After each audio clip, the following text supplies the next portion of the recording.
कथा आम विधानसभा कहीचु आपन जदि आम मानकर वक्तव्य शुणी विधानसभा हिसाब देकर आम कहीचु जे टंका एक तो भारत सरकार जिते टंका देवा कथा रिलीज करूना दुई नंबर ओडिशा विधानसभा मध्य सरकार को जिते खर्च करने गत बजेट व्यय मंजूरी देइछि अधिकार देइछि ताकू सरकार खर्च करि पारुना आपण राजस्व आदाय कमी गलानी सरकार जेतिकी भी विधानसभा स्वीकृति देइछि बजेट ताकू खर्च करि पारुना पुणी सप्लीमेंटरी बजेट नहीं आउछंती तेणु ये सरकार ना आय करिवार शक्ति अच्छी ना व्यय करिवार सामर्थ्य अच्छी गोटे स्थाणु अवस्था अर्थनीतिर ओडिशा सरकार को नहीं गले आपड़ जानिथिबे जेतेबेले बिजु जनता दल सरकार थिला नवीन पट्टनायक नेतृत्व में आमे गोटे अर्थनीति को गोटे स्टेबल पोजिशन को आनिथिलु एवं से अर्थनीति भारतर से अर्थव्यवस्था ओडिशार भारतर नंबर 1 बोली निजे नीति आयोग सर्टिफिकेट देइछंती एटा मु देई नै कि नवीन पट्टनायक देई नांती कि बिजु जनता दल देई नै निजे नीति आयोगर रिपोर्ट आपण देखंतु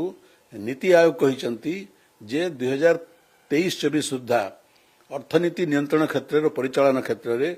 ओडिशा भारतर 1 नंबर शीर्ष स्थान रे अछि अन्य राज्य अपेक्षा आज 1.5 वर्ष भीतर आपण को अवस्था को राज्य को नहीं गलेनी तो आगामी दिन को अवस्था को राज्य को आपण नेबे एटा राजनीतिर विषय नुहे तेणु सरकार जानतु सरकार सचेतन होंतु सरकार अर्थव्यवस्था को सुपरिचालित करंतु नहले जो तिमिर को सही तिमिर हो 25 वर्ष तले राज्यर अवस्था जो प्रकार दयनीय थिला मोर आशंका जदि सरकार एपरी भाव में अर्थनीति को परिचालन करेंगे तो हुए तो ये सरकार गला बेल को 5 वर्ष पर पुणी अर्थनीति शून्य हो दुर्नीति रोकिया सह आर्थिक परिचालन को सठिक करबा सीएजी रिपोर्ट गोटे चेतावनी देछि सरकार को देछि चेतावनी बहु कथा इंगित करिछि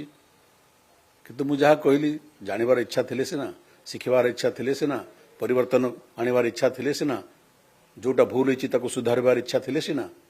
तो मते लागुछि ए सरकारकर इच्छा शक्तिर अभाव अछि।